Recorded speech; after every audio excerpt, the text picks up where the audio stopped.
push, that's where we're headed.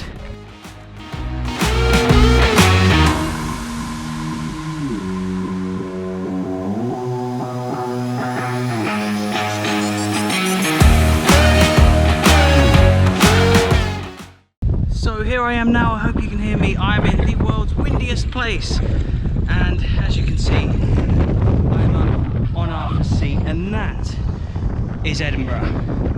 But let me tell you why I've come up Arthur's Seat today. Let me find a less windy and a more relaxed spot to tell you. So yes, I am in Edinburgh, Scotland's capital city. And let me just traverse. Do make sure you hit the like button and subscribe if you're new to see more off-road adventures like this. I'm sure there's more coming soon. Most of you know two Edinburgh clubs called Hibs and Hearts. I've actually been filming another Hearts video today. I've done a Hibs-Hearts rivalry one before, but yeah, most people will know Edinburgh and the football teams in Edinburgh as Hibs and Hearts. But how many of you know about the third SPFL club who play in Edinburgh called Edinburgh City FC? And they probably have the most memorable name out of the three of them. You got Hibernian Football Club, Heart-Of-Midlothian Football Club, and then Edinburgh City Football Club. But I bet not many of you, I'm sure the Scottish people have, but the non-Scottish subscribers that I have, how many of you have heard of Edinburgh City FC? Why don't more people know about them? Well, let me explain. I actually saw them play recently in a match against Stenhousemuir at Ochilview Park, Stenhousemuir Stadium. Yes, they are in Scotland's 4th tier, League 2, and they are one of now just a small handful of SPFL clubs I'm yet to visit. I've not got many left to go, and I've made it my mission this year to visit all 42, so I'm doing quite well. The club were founded in 1928, as you can see from their badge, which I will display on screen. By the way, I love their badge. The badge is new, it's only a couple of years old, but I think it's one of the best in Scotland, honestly. I think it's class. Clean and simple, with what I imagine is the Edinburgh Castle as the logo in the middle. The club, Edinburgh City FC, were part of the Scottish Football League in the 1930s and 1940s. But this is where it gets a little bit controversial. They went out of business back in the 1950s. The present club is called Edinburgh City FC, just like the old one was. However, in 1986, a club called Postal United had their name changed to Edinburgh City FC, and Postal United had been a club for about 20 years and were based here in Edinburgh. So yeah, they have the same name now as the old club that went bust in the 50s. They have 1928 on their badge to signify that they were founded in the 20s, but does that mean they're still the same club that they once were? I visited Clydebank recently.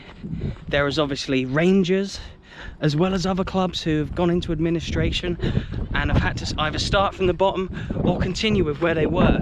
It seems like there's no one-size-fits-all kind of answer for this issue. Yeah, it's a very divisive topic here, and I'm not sure what the right way to go about it is. Whether you agree or not with the reforming of clubs in Scotland, Edinburgh City FC were gone and they're back again now, and in 2013 were playing in the Lowland League, Scotland's 5th tier. They won the league in 2015 and then 2016, and eventually in 2016 won the promotion/relegation playoff and made it into the SPFL, having beaten East Stirlingshire. Edinburgh City then became, because of that match, the only non-league club in Scotland ever to get into the SPFL, and they've been in Scottish League 2 ever since, the 4th tier of Scottish football since their promotion. They've never gone up, they've never gone back down. And so now I'm about to leave Arthur's Seat.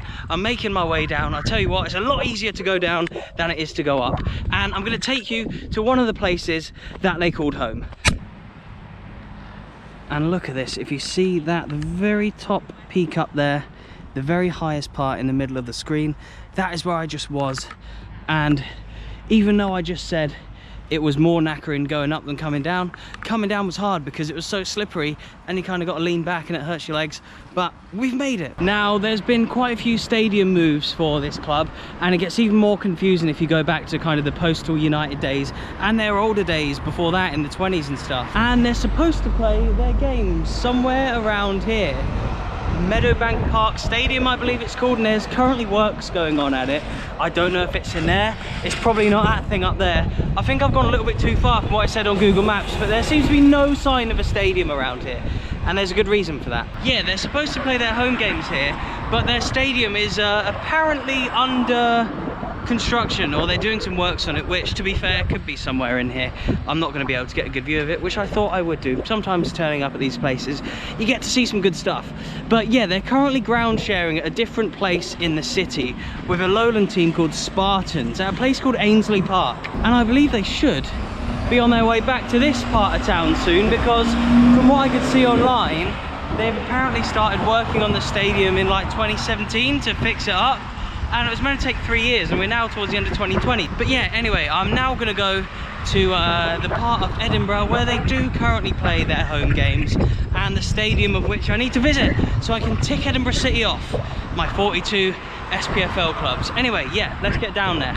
So today I have walked from Murrayfield to Hearts, all the way through the city up to Arthur Seat to near where Hibs is, and then Hibs all the way here to Ainsley Park Leisure Centre. I've gone about, I don't know, 20 kilometers today. Still got a little bit more to go after this to get back to where I need to go, but let's firstly find out where the football pitch is around here. Should we try this way first? This is the site at which Edinburgh City share with Spartans to play their home matches. So I mean, doesn't look too much like a football stadium, but yeah, it's a leisure and sports centre, so it's not just the football stadium here.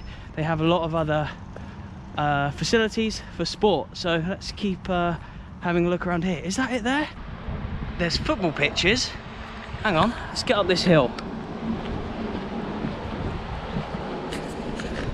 Not more hills.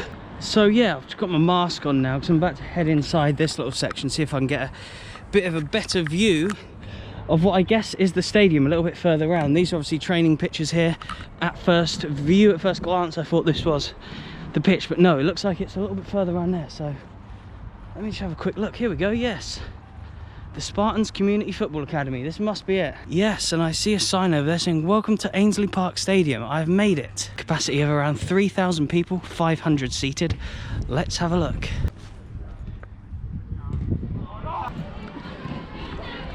Yeah, look, they're about to do their rugby training. It's obviously used for the community as well, this pitch, but there is the stand over there, and here is the home, the temporary home at least. I'm going to touch the pitch.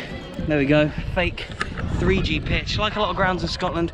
The home now of Edinburgh City and Spartans. And I know I bigged up the Edinburgh City badge earlier, but just take a look at the Spartans one. It's almost even better. Here you can see, there is the Spartans badge. That's absolutely class, and that is where they play. But yeah, very easy to access. I've seen the pitch. Obviously, there's not a huge amount to see apart from that. So yeah, there's another one to tick off, the 42. I've walked all this way to see a 3G pitch like that one. Not the grandest stadium in the world, but somewhere that's kind of a good facility for a lowland team like Spartans to play at. Hang on a sec. Yeah, good facilities for like a lowland team like Spartans to play at.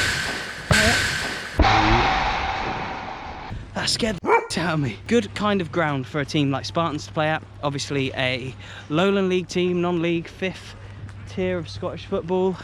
And yeah, I think Edinburgh City, if they're to grow, they obviously need their own stadium, their own ground. This is obviously a community ground used by children and groups and schools and stuff like that. And here is the leisure centre that is attached to it. So yeah, it is another tick. Yes, it is another club that I can now tick off in my hunt for all 42 SPFL grounds.